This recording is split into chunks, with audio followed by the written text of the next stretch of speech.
never faze me. They watch the steps that I be taking. That's why they say that I'm amazing. Been the top dog before the nonsense. I've always been a public figure. Now the frame didn't got too big, cause more people wanna get up in it. Welcome back to the show, everybody. I'm your host, John Madsen. This is the show. Thank you for all of you longtime listeners. Thank you for the new listeners. If you want to go over to YouTube and subscribe, I'm about to build that channel up with some video. But if you're just a podcast listener, thank you for checking it out on iTunes and leaving reviews. And look, if you're new and you get value out of the show and you feel like you want to pay me back in some way, shape, or form, just go to iTunes and leave a review if and only if you think that this show has given you some sort of value. Today, I'm going to jump right in and talk about fitness. And one of the things that I got curious about the other day was how much the average American spends on their fitness per year. And so what do you do when you get curious? You get out Google. And so I went on Google and I said, how much does the average American spend on their fitness? And I got answers anywhere from like $130 a month to $500 a month, right? And so the interesting thing here, and the reason I got interested, is because I was speaking at an event, and I go to these events that are mostly entrepreneurs, and they're people that have growth mindsets, and they're in the personal development space, and they usually want to win. They want to make more money. They're competitive, right? And so in these rooms, when I was speaking, I asked the room the question. I said, hey, how many of y'all spend energy or spend time or money on your fitness? And every single hand raised.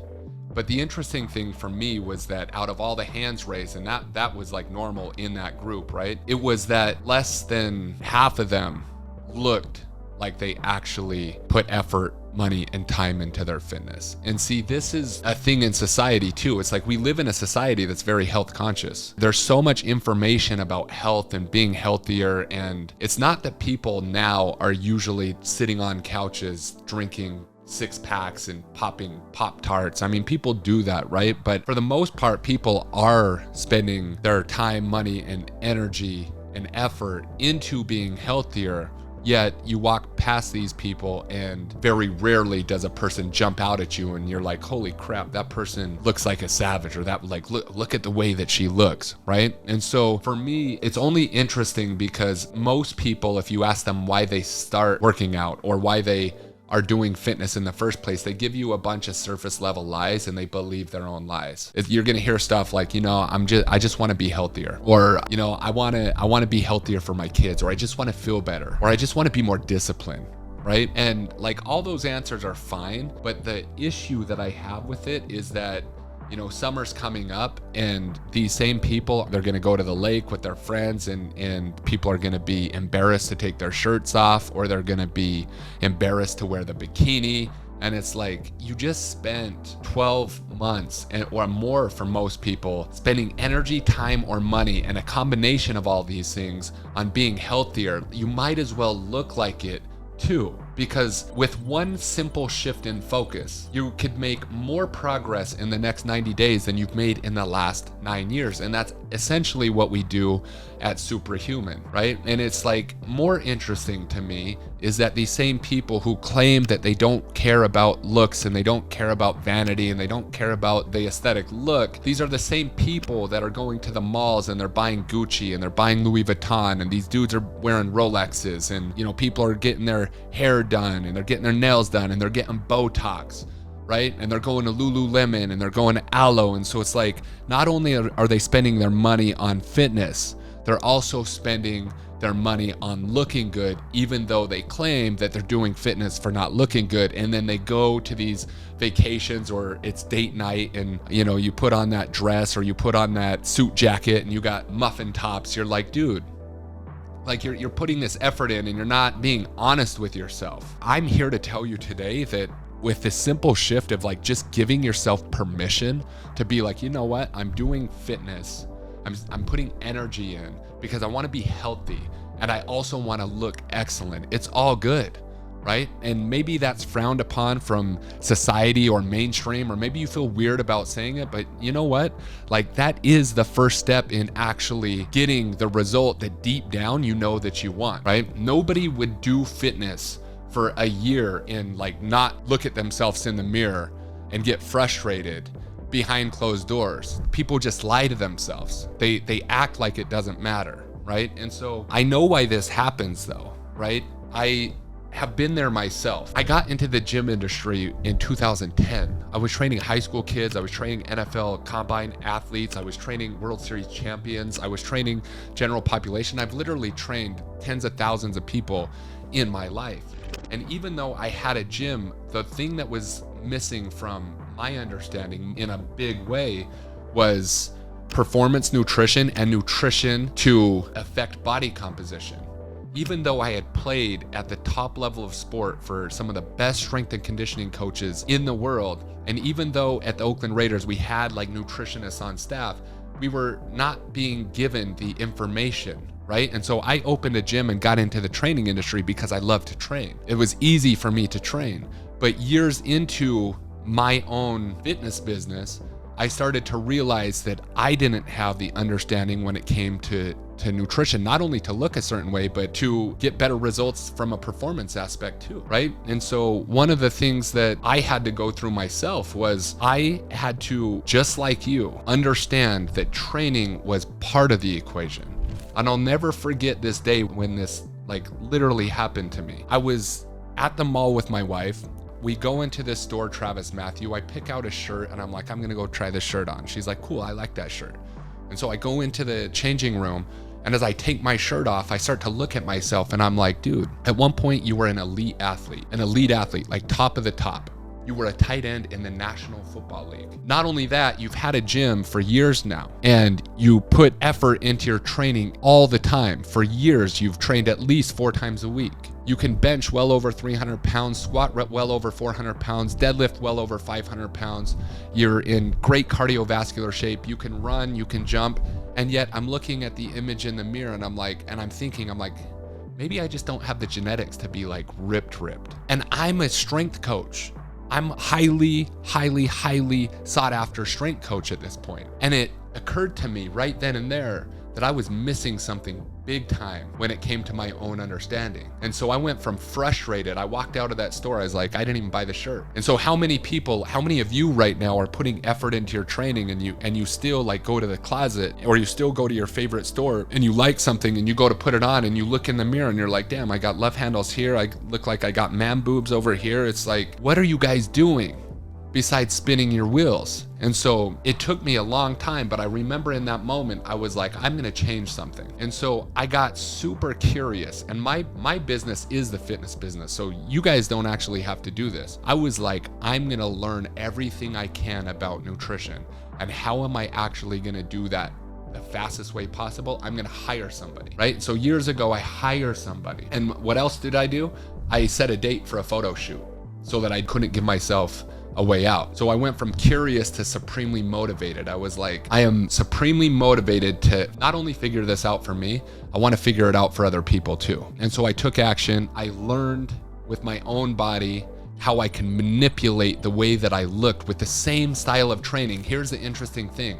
I trained the same that I was training forever, right? Progressive overload, focusing on getting stronger. I was absolutely training close to failure, right? And so I didn't even change the way that I trained, and I changed the way that I looked at food. Because at this time, guys, I was doing the same stuff that a lot of you guys were. Like I would start to follow some guy that was, I would do like, I'm not gonna eat any gluten, right? And so I went paleo for a while.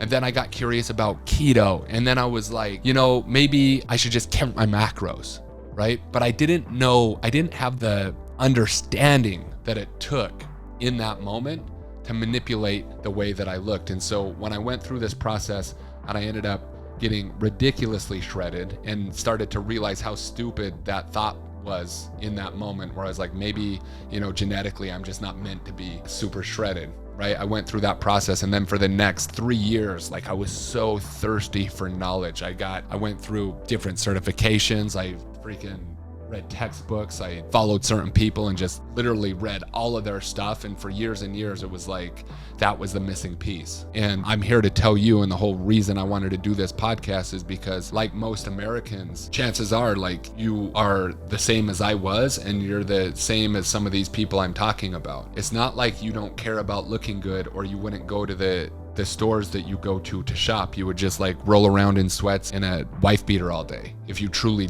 didn't care, right? You wouldn't care about any of that stuff. And so there is this desire to represent your best self. There is this desire to represent winning. There is this desire to not only feel excellent, but to look excellent. But we have to like really like rip that out of you.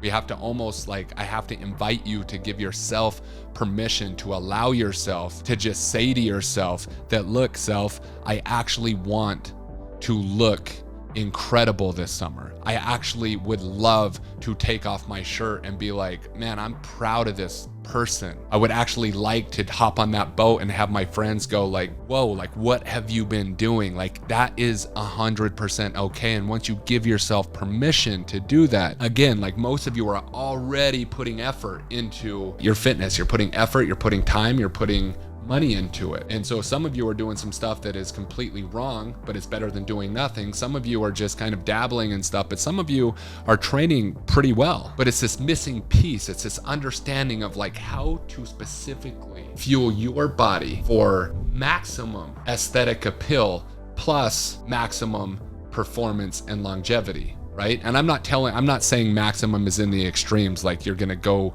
win a bodybuilding show and do stuff to your body that's not necessarily conducive to longevity, right? I'm just saying like you wanna walk around as a male in between 10 and 13% body fat to where you take off your shirt and you always have a six pack and you feel good and you can run, you can jump, you're athletic, whether you're 30, 40, or 50, it's like, that's where you wanna live. And so no matter what you're doing, this nutritional piece, this missing piece, is the piece that if you were to really understand how to utilize and implement it for you specifically, you would get more result in 90 days than you've gotten in the last 9 years. And that's specifically what we do at Superhuman. So guys and ladies listening to this, the formula is actually really, really simple, okay?